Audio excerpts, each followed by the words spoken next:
Chapter 3. The Town with the Sleepy Clock. The train coasted into the valley like a drifting feather. The sky wore the dark velvet of early night, with one bright star blinking over the hills. The station was small, just a wooden platform and a single iron lamp, glowing gold and low. Beyond it, cobbled paths and sleepy rooftops rested on a gentle slope. This was not a town in motion but in pause, and in its heart stood a clock tower, tall, worn, still. Its hands were frozen at 3:07. The train sighed as it stopped and the traveler stepped off, boots tapping softly on old wood. No one waited, yet it didn't feel empty. The place held warmth, like someone had just stepped out for tea. The traveler adjusted their scarf, now touched with night's cool breath, and followed the winding path into town. Each house had shutters drawn, but candles flickered within. Curtains swayed slightly, like stirred by dreams. A calico cat sat atop a barrel near a bakery, grooming slowly, as if time didn't matter. A painted sign hung from a curved iron bracket. "Welcome to Dorenvale. Please walk slowly." The traveler smiled, not that they needed reminding. At the town square, they saw it. The sleepy clock, its face pale and cracked like porcelain. Ivy curled around its beams.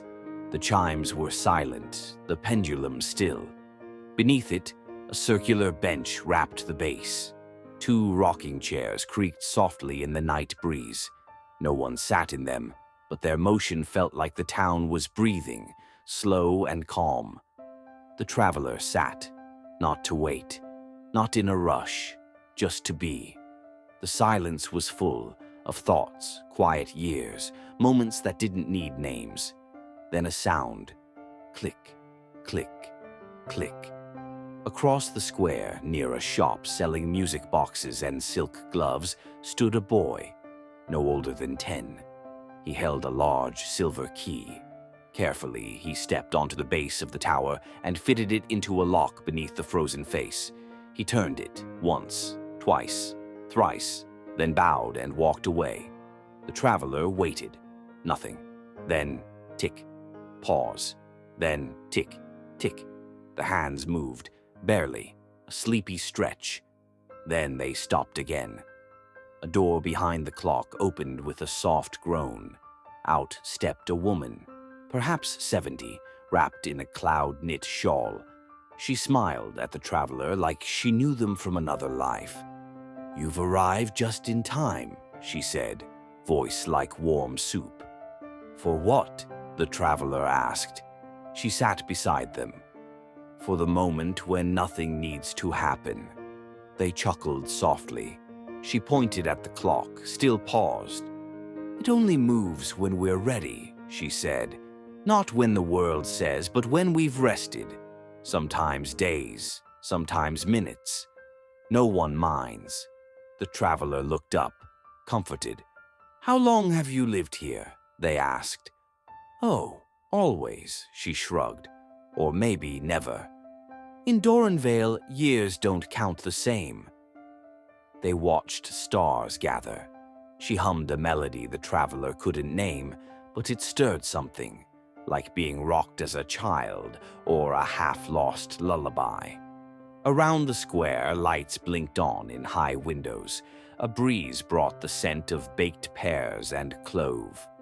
Nearby, a clockwork bird chirped twice and went quiet. "I should return soon," the traveler said, not wanting to but knowing they would. She smiled. "The train waits. Always." Together they walked slowly to the platform. The town didn't fade. It settled, like a quilt pulled up to a child's chin. The sleepy clock ticked once more, then paused again. No rush, no alarm, just rhythm. As the traveler boarded, they saw something new. Near their seat, a small brass plaque read, "Not all clocks need fixing. Some just need to be still." They touched it gently, then sat and breathed. The train moved again. Slower, Not from weight, but peace. The traveler leaned against the window, eyes half closed. Outside, the town melted into purple night. The clock stood tall, sleeping on its feet. And above, the stars turned slowly, like pages in a quiet book.